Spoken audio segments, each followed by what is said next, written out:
there's like a little bed for Pino underneath. Pino's our dog, for anyone who doesn't know.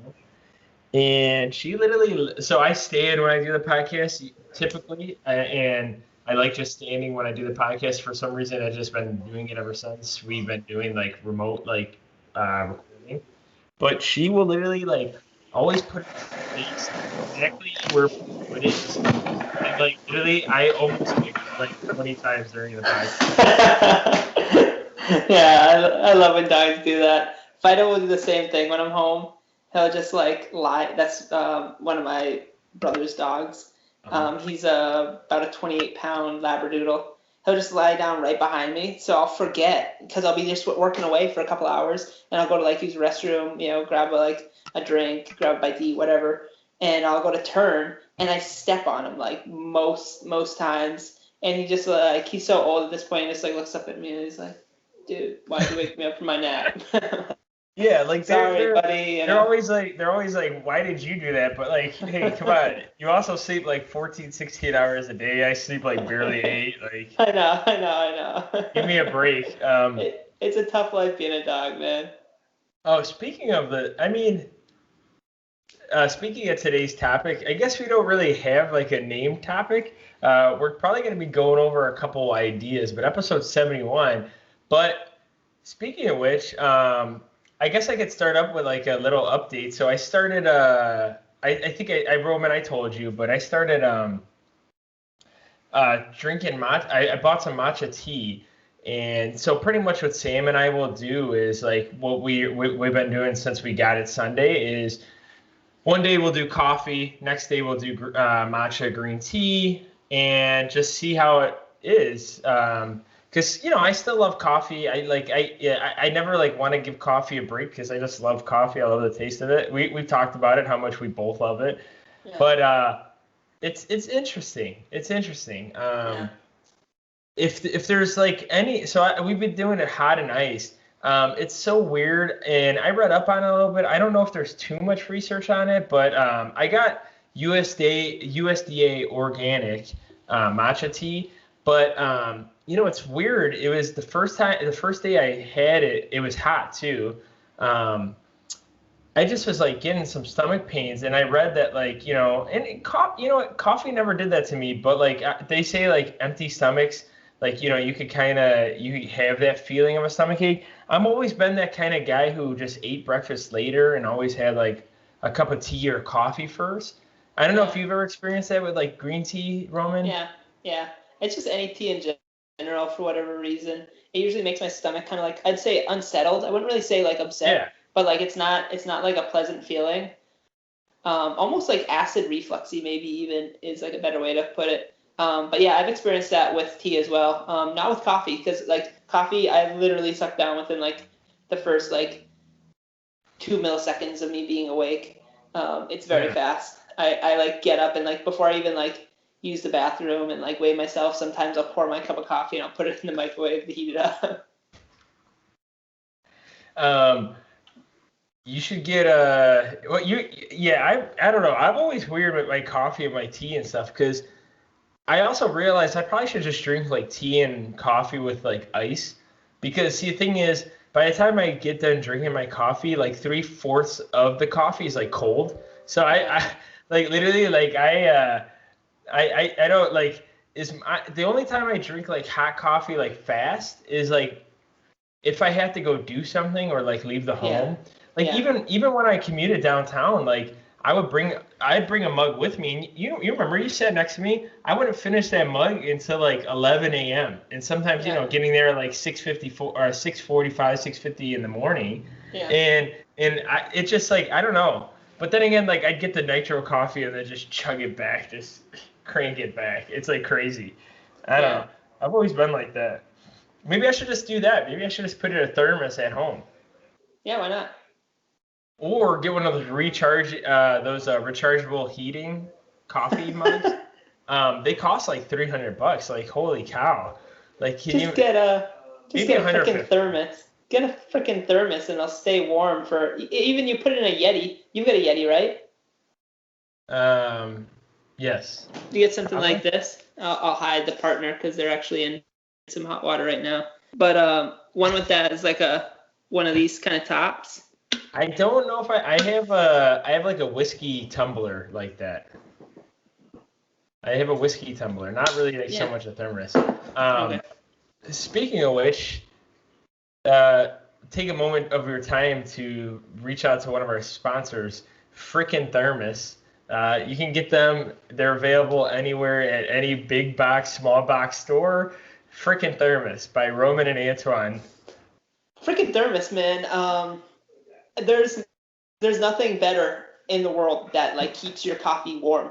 When you wake up in the morning and you feel like a zombie and you start eating human flesh, what do you want more than a frickin' thermos? You know what? I was gonna say SpaghettiOs and meatballs, but I mean, brains and meatballs, brains and SpaghettiOs. But what more do you want than a piping hot cup of molten lava, juicy, delicious, nutritious coffee, baby? But for real, before we get into today's topics, maybe we could call them today's topics. Yeah. Roman, did you nail down what kind of truck you want? Please let us know. I need to test drive them. I'm open to Ford Rangers again. My plan is to test drive some of the newer model Ford Rangers. So like 2019, 2020, 2021s. I'd be perfectly happy with like a 2019. But they've got a little bit better gas mileage than the Toyota Tacoma. From what I hear, the ride comfort is like significantly better in the Ranger. Most likely the value won't hold up as much as a Toyota would. And I have some like serious reservations about Ford transmissions recently. Just like the last like 20 plus years. So I don't know, man. I just need to start test driving ones, see what I love, and then like I just gotta make a decision. I can't tell the future, like that's the thing. Like it doesn't matter how much research I do, it doesn't matter like how many things I see. Like if I really like it, I want it, I'm willing to spend it. I just gotta stop being a tight ass and just spend the money. Yeah, so that's always good. Yeah, even when I bought my car from Carvana, I still I went to a dealer and like was pretending to shop, and Carvana gives you the 7 days, and I just didn't want to really go through that where it's like, hey, I didn't like it, take your car back. Obviously I test drive it and make sure everything's still good, but some of the cars that I was looking at, I just went to the dealership. I told them everything false. I gave them a false email address, false phone number. You know what? I work at sales. I know the tricks. They're going to ask me information. I'll give them my first name maybe, and then, I'll give them a fake email address and a fake phone number. And hey, buddy, just hit me up. And, maybe discuss it next month. I'm just, prospecting right now. And early, undefined. AntoineBot at AOL.com. AntoineBot@AOL.com. No, it's more like, it's gonna say like iHeart69 at att.net or like something older like Earthlink or something, Yeah, I use that all the time. I actually got the email passed down from my grandpa. I had an anthropology professor. He used to say, I had him a couple of times, like different classes, not because I had to retake the class, but no shame if you have to retake the class too. But he would always start the first lecture where he'd say I don't want you to email me from personal email. I will not respond to hotgirl69@hotmail.com. I was like, what the heck? This is happening before? It's totally true though, because I think middle of high school, end of high school, everyone should have realized by now. And it's just it's crazy how people hold on to email addresses. I'm like, dude, what do you got? Stuff saved in there from when you're a child? You don't need that email address. And what's nice about my name is no one really has the same name, so I can use my full name and get away with a lot of things because no one really takes that username. Yeah, true. But also, too, guys, if you haven't checked out my profile, I did hike the Grand Canyon. There could maybe be a YouTube video out about it. So if you do want to check that out, if you haven't been there, I told Roman, but like, holy cow, it's one of the most beautiful things I've seen. I think that's just the world we live in. You know, it's just like I feel like I was such a sheltered kid and adult, and you know, I just need to just go out there, and it's really nice. But yeah, just be on the lookout. I'll try to edit it maybe this week, maybe after the podcast is out. I'm not sure, but anyways, episode 71. I think I said 71 earlier, and I think that's right. I haven't checked. I'm not sure. That's insane, though. Yes, but we are talking about Peloton, and you know what I'd say / like subscription base gyms, subscription base. Oh, is going to the gym a subscription base like setup anyways? So we'll just like categorize it as like you know what? I don't know. Let's come back to that. CBD cigarettes. And I don't know if Roman wanted to talk about it, but we might be going over some different like type of workout tools that are out in the world.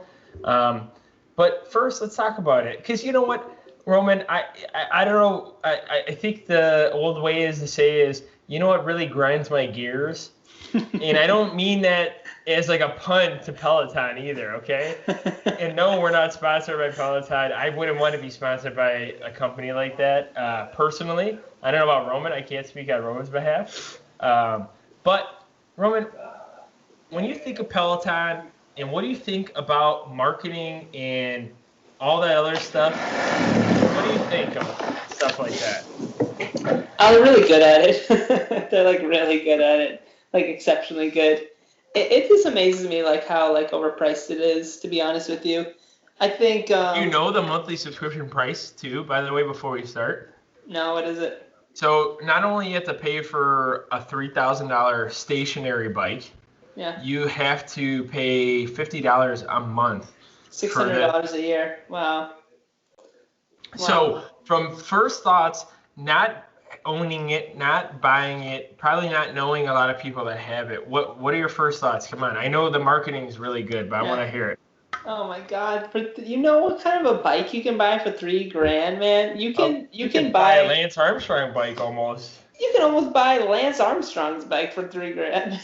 You'll probably almost buy Lance Armstrong himself. So I get it. Like it is cool. It's appropriately marketed like during the times of COVID. People like are afraid to leave their house type situation. So like, you know, what better way to like experience Cancun? You know, you had to cancel your trip to Cancun during 2020 because of COVID. Well, you can just like hop on your Peloton bike and you can do a bike like across the beach in Cancun, and you can do it in the comfort of your own home. I get it, but man, $3,000 plus $50 a month. I'm like way too cheap for that. I could never do that. I feel like that is an exercise tool for somebody that is like has like a decent amount of money to burn and is like got a hole in their like a burning hole in their pocket. Like the number of other things I could think of that would be far better investments, even from like fitness equipment, is like very, very long. Sorry, Peloton, but until your cost comes like way down, and $50 a month, like you're saying that your exercise program is better than Netflix. That's what you're saying. You're saying you're like over 3 times better than Netflix. Well, even a standard gym membership, like so like Roman and I have talked about it. We both are on our Blue Cross Blue Shield fitness program, insurance program. We both pay. Well, actually, Sam is on mine. Sam is on it too. So I pay combined $50 a month for Sam and I. Roman pays $25 a month. Is Laura on there too or no? No. I didn't even know we could add somebody. So, well, she's on my insurance. That's why. Yeah. Okay. So it just depends. But she was on there before we got married too, because I took her as like a domestic partner. Okay. So for my insurance. But anyways, so for both of us, it cost $50, 25 for just Roman. Um, but like like Roman and I have the ability to go to like tons of gyms across the world. So not only we can work out at our local gyms and provide local business because they do get like some, I know they get some like benefit when we check in and whatnot. And also when Roman goes back home to Massachusetts, or when I go back home to Illinois now, like I could go to a gym and never have to worry about a damn thing. So Yeah. so to put it to at that point, that membership takes two people to any gym in the U.S. That's on the plan that is cheaper, pretty much, than like a subscription-based model like Peloton themselves. So and I only bring this up, and like Roman was saying, a lot of people like if you have the funds, go for it. I mean, I know Roman and I both have the funds, and I don't think both of us would ever go for it. And we're saying that from a standpoint because we do have the funds. We're not saying that we're like broke people, like trying to say like, hey, that's made for the rich man. But like you gotta like look at it overall, because if you're not going to use and abuse like a membership, like Roman and I pay $25 a month, but like will use it more than the typical person that probably is on a fitness plan. So pretty much like if we go 5-6 days a week, pretty much it costs us like almost like $1 every time we go in the gym if you think about it. And if Yeah. you do 6 days a week, it's probably even cheaper, or whatever you do. Like say if you even do cardio and you don't lift, and that's so if you think about it that way, like if you break it down, I don't really want to put this out there because I think people need to be more aware of like, because I think we keep getting into these situations where like now there's treadmills that you can, Peloton treadmills that you could get, and you're walking on the beach or running on the beach. Or there's even other companies that are getting introduced now. Peloton's like not the only one anymore. So I wanted to like kind of discuss it and kind of go over like holy cow, like is like $50 a month like cheap to people, and like what do you value when it comes to your fitness and health? Yeah. I mean, honestly like if that's gonna be the thing that motivates you to like take the next step in your health, then like it's $3,600 for the first year, whatever. Like a lot of people spend that in their health insurance. I just think that there's a lot of like better things, and like they seem like an amazing company. Like they seem like they have like a good They have mission. trainers, Yeah. yeah. Yeah. It seems like really cool. Like I totally get it. Like I understand what's included in the package. But yeah, one of the things what we'll probably see is as more competitors come into the market, that'll drive their costs down. They won't be able to have as high of margins, and they'll have to start like cutting costs in certain areas. You'd hope